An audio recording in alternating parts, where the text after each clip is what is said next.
So the reason why we're talking to you is on our screening and our Innersight assessments, we've got a lot of athletes, and obviously it's people at the higher end of their health that want to know, but how can I get better? And a lot of them are athletes, and we pick up in a lot of them that there's problems with their iron. And I think that's probably something that you see a lot of, and I've heard a lecture you gave on iron in the athlete, and it's probably interesting how you got to know so much about that. So my daughter was a swimmer, and until she got a shoulder injury, and I just, would listen to all these things that her coach used to tell her, and absolute, lots of truth and a lot of garbage as well. And as I was already fascinated with iron deficiency, it just made me think, but, we hear all this advice and all these things. My daughter was a high-performance swimmer, represented the country, and I kept thinking, but nobody's talking to her about iron. And that's actually how I started my journey with iron in athletes, because I had an athlete at home who just, would eat us out of house and home, do everything that she needed to do in terms of, all her supplements and monitoring her performance, and nobody was talking to her about iron. And so I started reading about iron and thinking, but gosh, surely this is a big deal for an athlete. And so that's how my journey started. And I remember when I first started, everybody looked at me a little bit blankly and thought, but, these are like the super healthy people.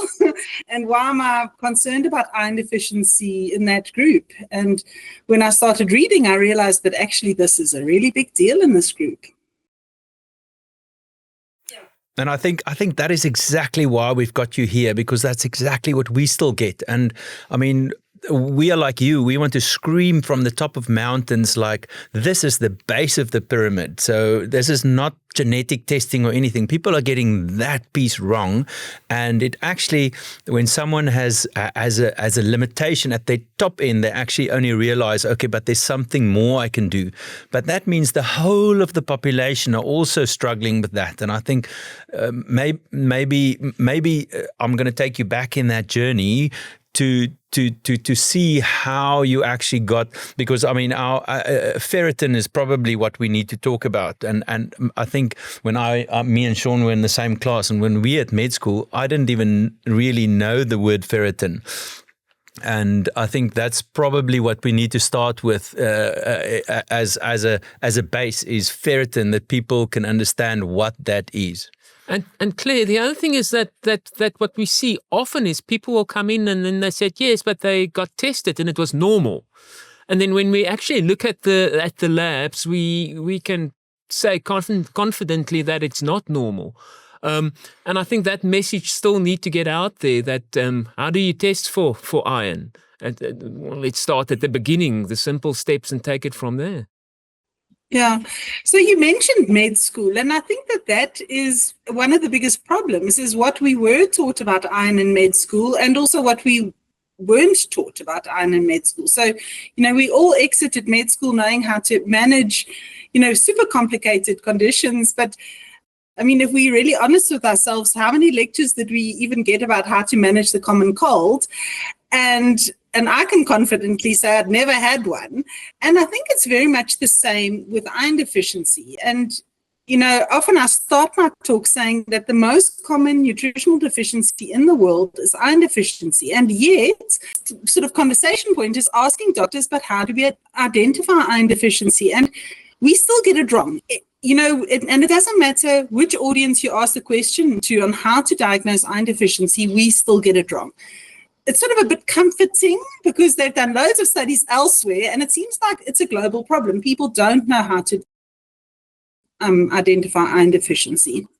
And I think the first problem or hurdle that we need to get over is that most people only start screening for iron deficiency once the hemoglobin is low. And I mean, by the time your hemoglobin is low, it's true, probably you've got iron deficiency. But if you look specifically in an athlete, but in anybody else as well, by the time your hemoglobin is low, you've been iron deficient for so long that now finally you have become anemic.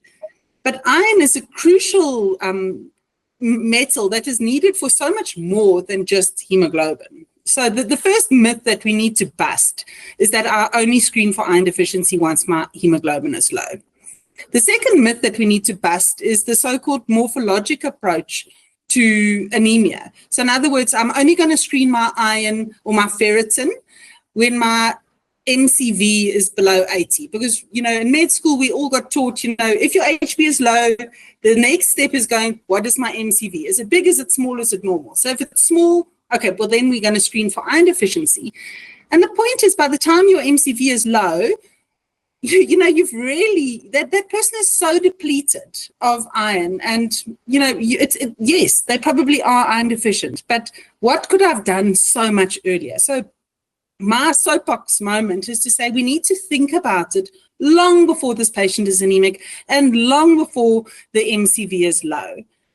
The third point is the labs get it wrong, and I don't know why. So the laboratory reference values are a major challenge, and especially for a busy, whether it's a GP, a physician, it actually doesn't matter what specialist it is. Most people cannot know the nitty-gritty about every little reference value. And what happens is you just look for the flag, H for high, no flag or an L. And in a busy practice, you are only going to respond to an H or an L. So whether this value is high or low. So if the laboratory fails to flag something as high or low, you are probably going to overlook it, no matter how good you are, because you trust the lab, don't you? Or you think, oh, I heard that lecture long ago, and this woman carried on about a 30, or she carried on about a 50. But this is now a 19, and the lab didn't say anything. So maybe they're just using a different instrument. And that is one of the things that worries me a lot. So this is now the person that's maybe decided, well, we're not going to wait for the MCV to be low. We're not going to wait for the HB to be low. Let's check the ferritin. Now the ferritin comes back as, let's say, 21, and there's no flag. So the GP or whoever's looking after this patient believes that this patient is fine.